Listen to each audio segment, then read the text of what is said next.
Hello everyone, welcome to Olive Board. In this video, we are going to discuss about a lot of MCQs around the finance current affairs. So in the last week, we have discussed about a lot of finance current affairs. So दो parts में from 1st to 15 December तक finance affairs इन दोनों videos के अंदर covered है. So you can watch this video and get yourself updated with the finance related news. And I would like to remind you about this special RBI Masterclass series which is scheduled on 23rd of December 6:30 PM. So अभी तक अगर आपने join नहीं की है so please register for it. So let's start the discussion. In November 2024, India's gross goods and service tax collection increased by how much year on year? Year on year का क्या मतलब होता है यहाँ पे? 2023 के नवंबर के कंपैरिजन में 2024 के नवंबर में कितना परसेंट इंक्रीज आया है? सो इन द मीन वाइल जब भी मैं क्वेश्चन पढ़ रहा हूं you can drop your thoughts in the comment section कि क्या सही आंसर होना चाहिए एज पर योर ओपिनियन. इस क्वेश्चन का सही आंसर होगा 8.5%. The GST collection in November 2024 rose by 8.5% year on year to 1.82 lakh crore. What was the key reason for the reduced GDP growth forecast for 2025 financial year? According to recent agency revisions. तो क्या reason रहे जिनकी वजह से यहाँ पे GDP growth के अंदर थोड़ा सा स्लो डाउन हो गया था फोरकास्ट में? So the first reason is strengthening of private corporate expenditure, weak urban demand and reduce profit growth in key sector, strong government spending in infrastructure, higher than Q2 GDP growth rate, increased high frequency indicators such as GST collection. So the correct answer for this question is answer B, weak urban and reduced profit growth in the key sector. So that was the main reason जिसकी वजह से ये हुआ था. Next question. What is the primary objective of SBI's हर घर लखपति initiative? So ये एक SBI का बड़ा ही अच्छा initiative था, हर घर लखपति योजना. तो इसका primary objective क्या था? To promote digital banking, encourage systematic saving via recurring deposits, increase home loan disbursement, attract international buyer या फिर launch of new credit card. तो इन सब के अंदर से इसका प्राइमरी ऑब्जेक्टिव जो है वो था to encourage the systematic savings via recurring deposit. So this initiative aims to help depositor to accumulate 1 lakh रुपए, 1 लाख रुपए अक्यूमुलेट करने के लिए हेल्प करेगा वाया रिकरिंग डिपॉजिट्स. अच्छा, recurring deposits as we all know क्या होती है? जो हम इंस्टॉलमेंट्स के अंदर पे करते जाते हैं for saving purpose, right? By promoting systematic savings through RDs. अगले क्वेश्चन की बात करें तो by how much did India's forex reserve fall in the week ending November 15? So कितना डिक्लाइन आया था इंडिया के फॉरेक्स रिजर्व्स के अंदर? सो डिक्लाइन जो था वो था 17.76 का. This mark the largest weekly drop on record reaching a 4-month low of 657.8 billion. तो एक बहुत ही जबरदस्त डिक्लाइन आया था इसके अंदर जो कि हम रिलेट कर सकते हैं 2008 वाले डिक्लाइन से. What was the main reason behind the India's forex reserve declining? तो डेटा तो समझ में आना ही चाहिए, उसके साथ में ये भी पता होना चाहिए कि व्हाट वाज द रीजन जिसकी वजह से ये डिक्लाइन आया था.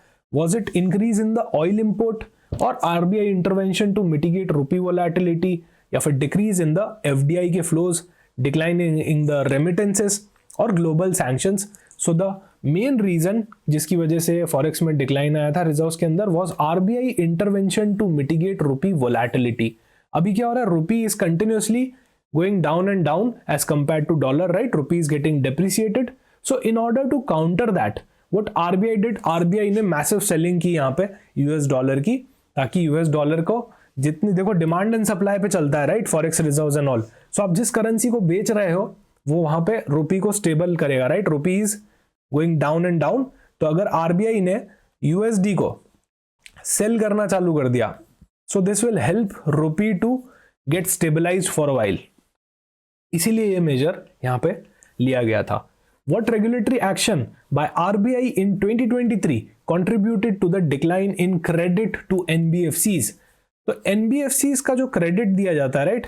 बैंकिंग कंपनीज एनबीएफसी को क्रेडिट देती है, वो क्रेडिट अभी डिक्लाइन होता जा रहा है. तो आरबीआई ने ऐसा क्या मेजर लिया था इन 2023 जिसकी वजह से एट्रीब्यूटेड है? तो increase in repo rate, introduction of CRR cuts, 25% risk weight increase in NBFC loans, relaxation in the lending norms, or reduction in statutory liquidity ratio? Correct answer for this question is 25% risk weight increase on NBFC loans. So RBI ने क्या किया था, 25 risk wait को increase कर दिया था for NBFC loans. तो risk weight increase होने की वजह से ना थोड़ा एक लोन मिक्स बिगड़ जाता है बैंक का, right? So they can't give more to NBFCs as credit. So this pushed NBFCs to diversify the funding source. इसकी वजह से NBFCs को दूसरे ऑप्शंस भी एक्सप्लोर करने पड़े थे. What percentage of India's GDP is constituted by women centric welfare schemes in 2025? So ये काफी एक बर्निंग इशू रहा था अभी. तो 0.5% ऑफ द GDP को ये कॉन्स्टिट्यूट करता है. What was the purpose? What was the primary reason for scrapping the windfall profit tax on crude oil in India? So you all know guys कि एक windfall profit tax introduce किया गया था due to surge in the oil price, due to fluctuations in the oil price. क्या होता था कि जो oil companies होती थी उनके profit के अंदर एकदम से surge आ जाता था, right, profit में. So what was the primary reason for scrapping the windfall tax? Was it the increase in domestic production or decline in the crude oil prices globally? Rise in investor confidence या फिर decrease in tax collection from windfall tax? और last, reduction in rupee depreciation. तो क्या reason रहा था यहाँ पे windfall profit को हटाने का? So here the reason was decrease in the crude oil price globally. So global crude oil price का क्या हुआ था? Stabilization हो गया था. That reduce the likelihood of the abnormal profit. अब जब प्राइस ही स्टेबल हो गई तो abnormal profits इतने आ नहीं रहे से, इसलिए गवर्नमेंट ऑफ इंडिया ने क्या कर दिया, उसको स्क्रैप कर दिया. When was the windfall tax on crude oil and fuel export first imposed in India? तो कब windfall tax को इंट्रोड्यूस किया था, इम्पोज किया था इंडिया ने? So do let me know your thoughts in the comment section. और इसको हम आने वाले वीडियोस के अंदर डिस्कस करेंगे कि इसका क्या सही आंसर होना चाहिए. Next, What is the primary purpose of secured overnight rupee rate? SORR का primary purpose क्या था? क्यों RBI ने उसको introduce किया था? Was it to reduce the inflation rates या फिर enhance the credibility of interest benchmarks? और कुछ options हैं जैसे कि increase in the repo rate flexibility, promote foreign exchange stability and encourage domestic investments. तो इसका सही आंसर जो है, जो होना चाहिए, it was introduced to enhance the credibility of interest rate benchmark. SORR aims to improve the robustness and credibility of interest rate benchmark by basing them on secured money market transactions. So that was the sole purpose for introducing the SORR. Which organization is tasked with development and implementing the secured overnight rupee rate? So जो secured overnight rupee rate का concept है, ये कौन सी organization को task मिला है इसको आगे develop और implement करने का? Is it the Reserve Bank of India or SEBI or Financial Benchmark India Limited, National Payment Corporation of India or Indian Banking Association? So इसका सही आंसर है Financial Benchmark India Limited. So RBI has entrusted Financial Benchmark India Limited with the development and implementation of SORR. Next question. What is the primary function of MuleHunter.ai developed by RBI? So I would love to know from you guys in the comment section. आप बताइए आपका क्या opinion है, क्यों इस AI tool को develop किया गया है. ऑप्शंस मैं इसके आपके पढ़ देता हूँ. Detect financial frauds in the credit card transaction. क्या क्रेडिट कार्ड ट्रांजेक्शन में जो आजकल फाइनेंशियल फ्रॉड्स होते हैं उसके लिए डेवलप किया है, या फिर to identify the mule accounts involved in money laundering, और to prevent online phishing attacks, monitor corporate tax evasion और एनालाइज द इंटरनेशनल रेमिटेंसेस. आप लोगों को क्या लगता है इसका क्या प्राइमरी फंक्शन है डेवलप करने का? Which entity within the RBI developed the MuleHunter.ai. तो कौन सी एंटिटी, RBI के अंदर बहुत सारे डिपार्टमेंट्स हैं, एंटिटीज है, तो RBI के अंदर कौन सी वो एंटिटी है जिसने इसको डेवलप किया है? Was it the RBI innovation hub और central bank division, digital payment division, financial inclusion team और फ्रॉड प्रिवेंशन कमेटी? तो इनमें से कौन सी है? The correct answer is RBI innovation hub. So इस AI टूल को डेवलप किया है यहाँ पे RBI इनोवेशन हब ने. Next question, what is the current wage ceiling for employ provident fund contribution? इसके अंदर अभी चेंज आया है, राइट? तो करंट तो अभी की अभी जो चल रही है विच इज 15,000 रुपीज, ये अभी 15,000 चल रही है. लास्ट इसका रिविजन हुआ था 2014 के अंदर, राइट? तो करंट तो 15,000 चल रही है, पर अभी इसके अंदर बहुत ही जल्दी एक चेंज आने वाला है. Proposed new wage ceiling for EPF contribution क्या होना चाहिए as per the government plan? So that is 30,000, तो अभी इसको डबल करने का यहाँ पे प्लान चल रहा है गवर्नमेंट का टू 30,000। अगला क्वेश्चन आता है, what is the new proposed base year for calculating the India's GDP. तो इंडिया की जीडीपी को कैलकुलेट करने के लिए एक बेस ईयर लिया जाता है। न्यू प्रपोजल चल रहा है कि उस बेस ईयर को हम चेंज कर दें to FY 2023। So the Indian government is planning to revise the GDP base year to reflect current economic structure, क्योंकि अभी जो बेस ईयर चल रहा है वो पुराना है। करंट इकोनॉमिक स्ट्रक्चर के अंदर देखो, कोविड के बाद से पूरी इकोनॉमी चेंज हो गई, राइट। कोविड के बाद से पूरी इकोनॉमी चेंज हो गई, तो यहाँ पे करंट इकोनॉमिक अफेयर्स को और ट्रांसपेरेंसी लाने के लिए, राइट, इंडिया के जीडीपी बेस को अभी के प्रेजेंट सिनेरियो से अलाइन करने के लिए ये प्रपोजल यहाँ पे चल रहा है, इन प्रोसेस है। What is the primary benefit of FCNR account. आप लोगों ने सभी ने पढ़ा होगा कि FCNR के जो डिपॉजिट रेट्स थी वो RBI ने हाइक कर दी थी। इसका प्राइमरी पर्पस क्या होता है basically, what is the primary purpose of keeping this FCNR account. Is it the higher interest rate that the domestic accounts, क्या डोमेस्टिक अकाउंट से ज्यादा इंटरेस्ट रेट देता है ये, या फिर प्रोटेक्शन अगेंस्ट करेंसी फ्लक्चुएशन, और is it easy loan availability और रिड्यूस टैक्स लायबिलिटी, या फिर ऑटोमेटिक रिन्यूअल ऑप्शन। क्या इसका सही आंसर होना चाहिए आप लोगों के हिसाब से, क्या इसका प्राइमरी बेनिफिट होना चाहिए। The correct answer is protection against the currency fluctuation. Basically FCNR account क्या करता है ना, मेंटेन किया जाता है फॉरेन करेंसीज के अंदर, right, shielding the account holder from currency risk. आज अगर मैं USD एक FCNR के अंदर डिपॉजिट करवा दूंगा, FCNR अकाउंट के अंदर, तो USD में ही पड़े हैं, भले ही अब इंडियन रुपी फॉल हो रहा हो तो कोई टेंशन वाली बात नहीं है, क्योंकि आपका पैसा तो ऑलरेडी USD के अंदर ही पड़ा है, ये फ्लक्चुएशन उसको इंपैक्ट नहीं करेगा।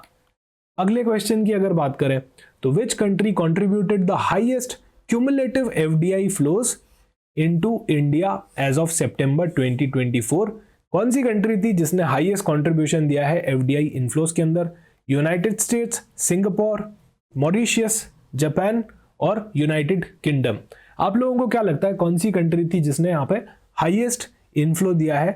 And the correct answer is C, Mauritius. Mauritius contributed to $177 billion, the highest cumulative FDI flows into India. So Mauritius ने यहाँ पे लिस्ट में टॉप किया है। What was the repo rate decided during December 2024 monetary policy committee meeting. ये एक बड़ा important question है और ये तो आप सब लोगों को पता होना ही चाहिए कि क्या रेपो रेट रखी गई थी। रेपो रेट को एज इट इज रख दिया था, कोई चेंज नहीं किया था। It was maintained eight 6.5% for the 11th consecutive meeting. पिछली 11 मीटिंग से इसको कांस्टेंट ही रखा गया है। अच्छा, सीआरआर कट हुआ था, रेपो रेट में तो कोई कट नहीं हुआ था पर सीआरआर के अंदर कट हुआ था just to increase the liquidity, right? So what will be the expected liquidity injection from CRR cut announced in this meeting? CRR को कट करने से कितना बेनिफिट मिलने वाला है in terms of liquidity? So options are 500 billion, 750, 1 trillion, 1.16, 1.5 trillion. So the correct answer is 1.16 trillion. CRR की जो liquidity injection की पावर होगी वो अभी इस बार 1.16 ट्रिलियन की होगी, पर ये बहुत लंबी नहीं चलने वाली है as suggested by the experts. आगे भी और भी बहुत सारे मेजर्स यहाँ पे गवर्नमेंट को, आरबीआई को लेने पड़ेंगे। What was the total amount raised by NHAI through the DMEDL green bonds, right? हमने ग्रीन बॉन्ड्स क्या होते हैं वो भी समझा था in our previous videos financial awareness वाले। तो उसका टोटल अमाउंट कितना था जो एनएचएआई ने रेज किया? Correct answer here is option C, 775 crore rupee. अच्छा, इसमें ग्रीन शू ऑप्शन भी था 275 करोड़ का। What is the primary goal of Bima Sakhi Yojana launched by LIC? Is it to promote the loans to women और empower women through employment और enhance rural connectivity, या फिर to promote the literacy in rural areas और to increase the insurance premium collection? तो इसका क्या सही answer होना चाहिए आप लोगों के हिसाब से? To let me know in the comment section. इसका सही आंसर होना चाहिए to empower women through employment. So basically ये जो स्कीम है ये LIC के बिजनेस से डायरेक्टली रिलेटेड है। व्हाई?